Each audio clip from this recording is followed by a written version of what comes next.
To all. ఈ నెల 7వ తారీఖున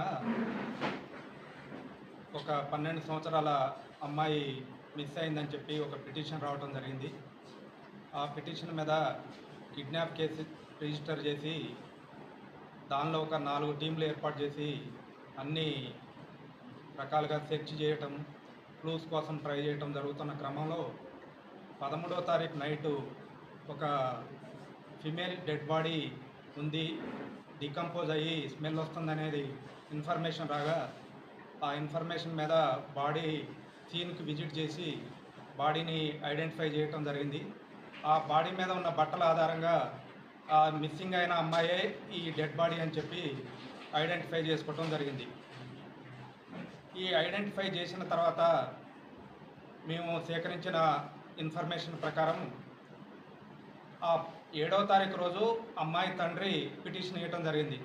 ఉదయం 9 గంటల ప్రాంతంలో అమ్మాయి ఇంట్లో నాకు ఇక్కడ ఇష్టం లేదు, మా నేటివ్ విలేజ్ మరిపెడ దగ్గర ఎల్లంపేట విలేజ్, అక్కడికే వెళ్ళిపోదాం అని చెప్పి మారాం చేసి ఇంట్లో నుంచి వెళ్ళిపోయింది అని చెప్పి తెలిసి తండ్రి బయటికి వెళ్ళటం జరిగింది.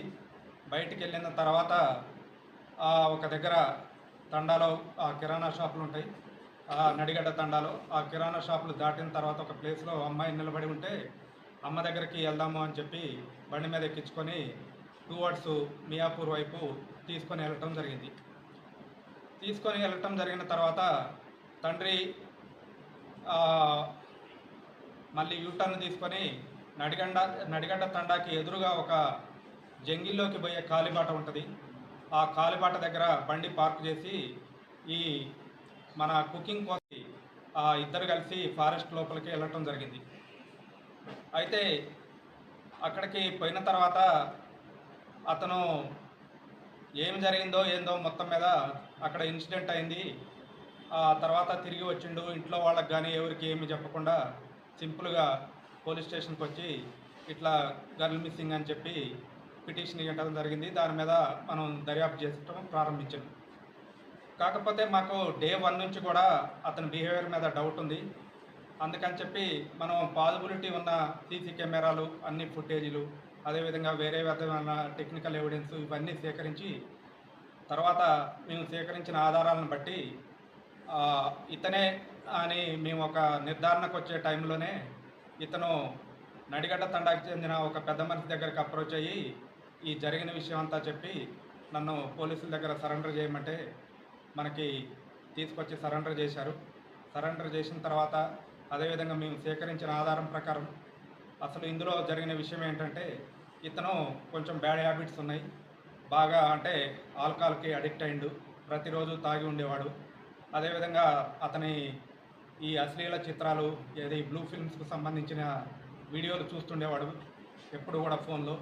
ఒక 2 రోజుల నుంచి అతని ఫోను డిస్ప్లే పనిచేయకపోవటం వల్ల అతనికి పిచ్చిలేసినట్టయి అతని కోరికను తన సొంత కూతురుతోటే తీర్చుకోవాలనే దురుద్దేశంతో అమ్మాయిని అక్కడ తీసుకుపోవడం జరిగింది ఫారెస్ట్లోకి తీసుకుపోయిన తర్వాత అమ్మాయిని టచ్ చేసి ఆ కోరిక గురించి చెప్పగా తను అరిసి నేను అమ్మకి చెప్తా అని అనవటంతో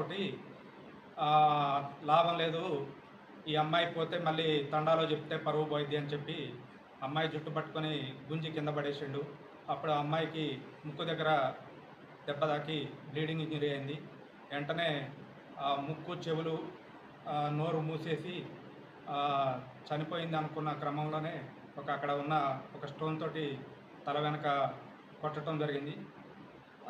ఇదంతా కూడా మనకి సీసీటీవీ ఫుటేజ్లో మనకి అతను 9 గంటల ప్రాంతంలో మిస్ అయిందని చెప్పిన తర్వాత అదే అమ్మాయి ఫాదరు 10 గంటల ప్రాంతంలో అమ్మాయిని ఎక్కించుకొని మెయిన్ రోడ్డు మీదకి రావటం, మెయిన్ రోడ్డు మీద నుంచి లోకి పోయే కాలిబాట దగ్గర 2 వీలర్ పార్క్ చేసి లోపలికి వెళ్ళటం, అది 10 గంటల 2:55 బండి పార్క్ చేసి లోపలికి ఫారెస్ట్ లోపలికి వెళ్ళటం జరిగింది. మళ్ళీ 11 నిమిషాల తర్వాత అంటే 10:13 అమ్మాయి లేకుండా ఇతను ఒక్కడే బయటకు రావటం జరిగింది.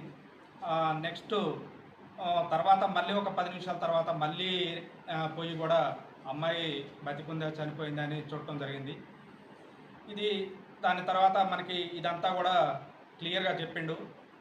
ఈ ఇన్సిడెంట్ జరిగిన తర్వాత ఇంటికెళ్ళి ఆ రోజు ఇన్సిడెంట్ అయినప్పుడు red T shirt full hands వేసుకున్నాడు. ఆ షర్ట్ మార్చి వైట్ షర్ట్ వేసుకొని భార్య దగ్గరికి వెళ్ళి అమ్మాయి మిస్ అయిందని చెప్పి భార్యని తీసుకొని మళ్ళీ తండాకు వచ్చి అంతా డిస్కషన్ చేసి పోలీస్ స్టేషన్కి వచ్చి మన్ని పోలీసులను తప్పుదోవ పట్టించే విధంగా గన్లు మిస్సింగ్ కింద కేసు రిజిస్టర్ చేపెట్టడం జరిగింది. సబ్సిక్వెంట్గా మేము కేసు ఇన్వెస్టిగేషన్ చేసినాం. మొత్తం 4 టీంలు ఏర్పాటు చేయడం జరిగింది. ఇన్స్పెక్టర్ మియాపూర్ గారు, అదేవిధంగా ఎస్ఐ రాజు మియాపూరు, కొల్లూరు ఇన్స్పెక్టర్ రవీందర్ గారు, అదేవిధంగా ఆర్సీపురం డిఐ గారు సంజీవ్, ఈ 4 టీములతోటి మైన్యూట్గా ప్రతిదీ కూడా ఏది మిస్ కాకుండా మొత్తం వెరిఫై చేసి దీన్ని డిటెక్ట్ చేయడం జరిగింది. మేము ప్రజలందరికీ విజ్ఞప్తి ఏంటి అని అంటే, వారి వారి ఆర్థిక స్తోమతలను బట్టి పిల్లల్ని మంచిగా చదివించుకొని మంచి భవిష్యత్తును ఇవ్వాలి తప్ప ఇట్లాంటి ఇబ్బందులు గురి చేయొద్దు. అదేవిధంగా ఎవరికైతే ఆర్థిక స్తోమత ఉంటుందో వాళ్ళ ఇళ్ళ దగ్గర కానీ, అదేవిధంగా ఎస్టాబ్లిష్మెంట్ల దగ్గర కానీ ఈ సీసీ కెమెరాలు అన్నీ పెట్టుకొని అవి సక్రమంగా పనిచేసేటట్టు చూసుకుంటే మనకి సొసైటీలో రేపు ఏమైనా జరిగినా మనకి జరగవచ్చు, లేకపోతే వేరే వాళ్ళకి జరగవచ్చు. ఒక తప్పుని ఐడెంటిఫై చేయాలన్నా, తప్పు చేసిన వాళ్ళని శిక్షించాలన్నా మనకి సీసీ కెమెరాలు చాలా ఇంపార్టెంట్. కాబట్టి మా విజ్ఞప్తిని కొంచెం అందరూ పాజిటివ్గా తీసుకొని సీసీ కెమెరాలు ఇంకా ఎక్కువ పెట్టేటట్టు, ఇంపార్టెంట్ ప్లేస్లో అన్నీ కవర్ అయ్యేటట్టు చూడవలసిందిగా కోరుతున్నాను. Thank you.